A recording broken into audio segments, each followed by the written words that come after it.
இந்த சேனலில் ஆட் ஆன அனைத்து நல்ல உள்ளவங்களுக்கும் மனமான என்னுடைய நன்றியை கூறுகிறேன். Hi, welcome to my channel. Subscribe my channel, Stories in Tamil Pani. பறவை கூடு. நம் வாழ்வில் வெற்றி பெற பற்றி தவறாக நினைக்கும் பலர் பேர் இருக்கிறார்கள். அவர்களின் எப்பொழுதும் நாம் சில குறைகளை கண்டுபிடிப்பார்கள். ஆனால் நம்மால் சிறு தவறு செய்திருந்தாலும் அவர் பெரிய தவறு செய்து போல் நாடகம் ஆடுவார்கள். எப்பொழுதும் அவர்களிடமிருந்து நாம் விலகி இருப்பது மிகவும் நல்லது. லைக் போட்ட அனைத்து உள்ளவங்களுக்கும் மனமான நன்றி. ஒரு சமயம் ஒரு வீட்டில் தீப்பிடித்தது. மக்கள் அனைவரும் வீட்டை விட்டு வெளியேற்றப்பட்டனர். அப்பகுதியை சேர்ந்த சிலர் தீயை அணைக்க ஆரம்பித்தனர். சிலர் பார்த்து கொண்டிருந்தனர். அதே வீட்டில் ஒரு பறவை கூடியிருந்தது. பறவை தன் கொக்கில் தண்ணீர் கொண்டு வந்து நெருப்பில் ஊற்றும்.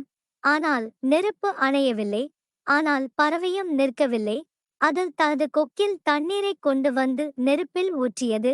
திரும்ப திரும்ப காகம் அவனை பார்த்து சிரிக்க ஆரம்பித்து, பறவை, உனக்கு பைத்தியமா? நீ என்ன நினைக்கிறாய்? இந்த வீடு இவ்வளவு பெரியது. உங்கள் கொக்கு மிகவும் சிறியது. நீங்கள் அணைப்பதால் இந்த நெருப்பு அணைந்துவிடும் என்று நினைக்கிறீர்களா? பறவை சொன்னது. ஆம், இந்த நெருப்பு என் அணைப்பால் அணையாது என்று எனக்கு தெரியும். ஆனால் இந்த நெருப்பை பற்றி நான் நினைக்கும் போதெல்லாம் விஷயம் விவாதிக்கப்படும் போது தீயை அணைத்தவர்களில் எனது பெயரும் நிகழ்ச்சியை பார்ப்பவர்களில் உங்கள் பெயரும் இருக்கும். Hi, welcome to my channel. Subscribe my channel, Stories in Tamil Pani. இந்த சேனலில் ஆட் ஆன அனைத்து நல்ல உள்ளவங்களுக்கும் மனமான என்னுடைய நன்றியை கூறுகிறேன்.